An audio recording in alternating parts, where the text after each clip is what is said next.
The Vikings are quietly panicking as a recent update paints an ugly picture for the Vikings where they have the most question marks in how to properly fill the void. But first, another big name Vikings player joins the NFL's top ranks amongst his peers. We're going to break down all that in this episode of Vikings Digest. But first, if you want to join the 1,500 subscribers we currently have on the channel, you guys did a great job of getting us to that milestone before the start of training camp. So let's keep it going. Let's hit 2,000 before the start of preseason.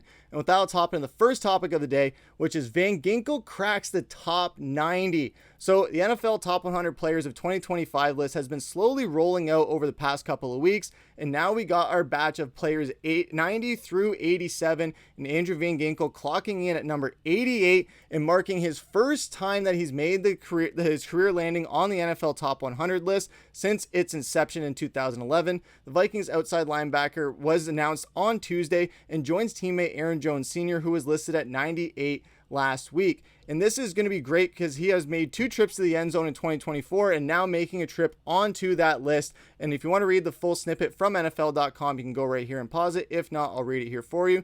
Because in 2024, he had 17 games with 79 tackles, 18 TFLs, 11.5 sacks, 19 quarterback hits, and 2 interceptions that were both returned for touchdowns as previously stated against Daniel Jones and Aaron Rodgers. And reuniting with defensive coordinator Brian Flores from his former Miami Dolphins head coach in 19 and 21 was well worth it. Van Ginkel helped transform Minnesota's defense into a top 5 unit beyond hitting double-digit sacks for the first time in his career. And Ginkel was also a superb cover man. He received an 88.0 PFF coverage grade, 6th amongst edge rushers, and was the only player in the NFL to nab multiple pick sixes. The Vikings know exactly what they have in him too, and they extended him through 2026 in April. And he generated 50 pressures and recorded 28 run stops during the 24 season, the third time in his career with 25 plus of each, marking it in 21, 23, and 24. Now, overall, Van Ginkel, we know he had a career year, and to be honest, he's a bit snubbed being so low on this list at 88, especially when the NFL is admitting that he is the only player that had multiple pick sixes. And for Deron Bland, that was good enough for him to get higher up in the rankings in that year. And why wasn't Andrew Van Ginkel up higher, especially in a year where he was considered for Defensive Player of the Year and just continued to be the spearheading of this monster that was the Minnesota Vikings defense last year? And his varied ways of changing games garnered the first career Pro Bowl selection of his career, as well as being named to the All-Pro second team by the Associated Press. So overall, this is another great milestone for Andrew Van Ginkel. Obviously, hats off to him for making that list, and he's probably going to make this list again next year at a better location on the list. But overall, let us know what you guys have to say down in the comments as far as where he landed on this list. Do you think he should have been higher, lower, by some reason? I don't know why he would be. And what other Vikings do you guys think are going to make this list? Do you think Blake Cashman is coming up, especially if Van Ginkel made the list? Obviously, Dallas Turner could be a possibility, but he didn't have the milestones that Van Ginkel had. Justin Jefferson, you know, is going to make that list. Darrisaw, potentially Addison, who knows? Let us know who you guys think is coming next on the list down below. But that's going to take us into our second topic of the day, which is the main topic, and that is that the Vikings are panicking. So the Viking Age put out an article recently talking about why the Vikings missed the mark on not bringing back Cam Bynum. He was originally a 4th round selection of the Vikings in the 2021 NFL draft and contributed to the team almost immediately. He became a full-time starter in 2022 and had a stellar season. His play and pass coverage has improved over the last 2 years, and he notched a career-high 3 interceptions in 2024, and they were coming in clutch moments, as we all know.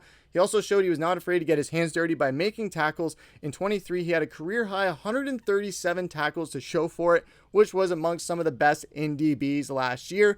And there were numerous departing players from Minnesota's roster this offseason, but the team was not hesitant about opening its pocketbook to new players that might cost them. One of the players who left the team was Bynum, of course, as he signed with the Colts as a free agent. The Colts gave him a 4-year, $60 million contract to join their secondary, and it beefed them up and improved them immediately, while Minnesota was a little bit left decimated as a result.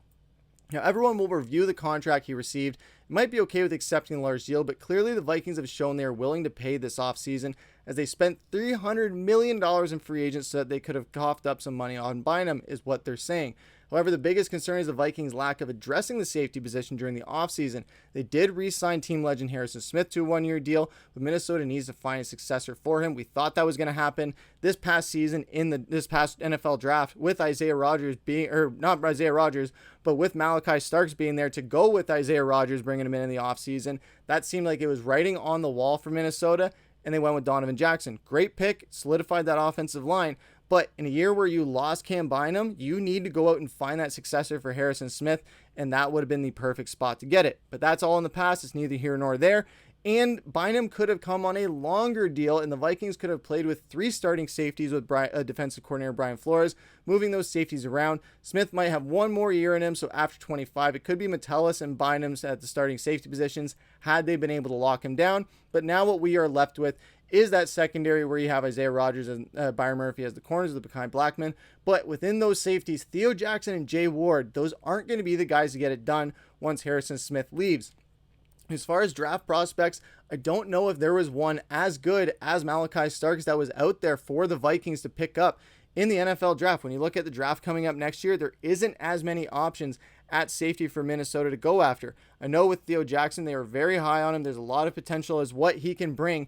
However, with the injuries that he's had, we haven't been able to see that translate to on the field, which also brings a level of concern because of the injuries that you don't know exactly what you're going to get as far as stability with him. At least with Starks, you would have had a fresh young rookie who would have had a lot to learn, where that is the upside that he has over him. But if he doesn't have too much to learn and can adapt easily to this defense, just like he'll probably do in Baltimore with that terrifying secondary, that would have left Minnesota with a lot less to worry about heading into next year with Harrison Smith leaving. But this is all just hearsay. This is all just in the past as far as what could have been. However, that would have been a hefty price tag to bring Bynum back on. When we talk about how the main thing Minnesota did this offseason with the question marks they had in contracts is they let Sam Darnold go, they let Cam Bynum go, and they went and got a lot of pieces as a result of it. When you look at what Minnesota is left with in cap space right now, we're still at $23.5 million. So would they have been able to match the Colts offer? Maybe if they had stretched it a little bit, but at least they had enough space to do something with him, whether it was on a long-term deal, they could have backloaded and had it been shorter in the front and shorter in the first couple of years. But if you would have had that in a spot where the cap is continuously going up, maybe you would have been able to keep Bynum long-term. And that is the only way I think Minnesota would have been able to get this deal done. However, they wanted to make sure that J.J. McCarthy was as protected as possible because as great as our defense was, our offense is where things were lacking, where our defense did everything they possibly could to keep us in that playoff game against the Rams. And unfortunately, the offense was just getting suffocated by a crazy pass coverage and crazy pass rush that Sam Darnold could not get the time to move in the pocket and just really turtled and got demolished back there. And they don't want that for J.J. McCarthy. So they went out. They ensured that they could have that on the offensive line. But now with the secondary, there's so many question marks. And there's also free agents that they could go after. There is still Asante Samuel Jr. out there. So that is something that could be a possibility mid-season for the Vikings, especially if they don't want to overwork Metellus and Smith. And if Theo Jackson isn't exactly what they were hoping he could be. But let us know what you guys think down in the comments. Do you guys think that you would have given Cam Bynum the deal that he got with Indianapolis, especially when you look at what Minnesota ended up doing for the rest of free agency?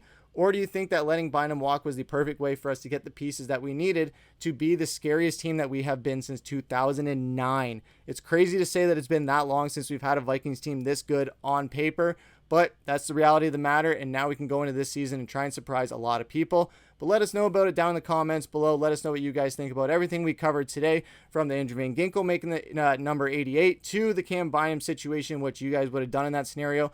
Let us know, but that's going to do it for this episode of Vikings Digest. I've been your host, Griffin. Take care.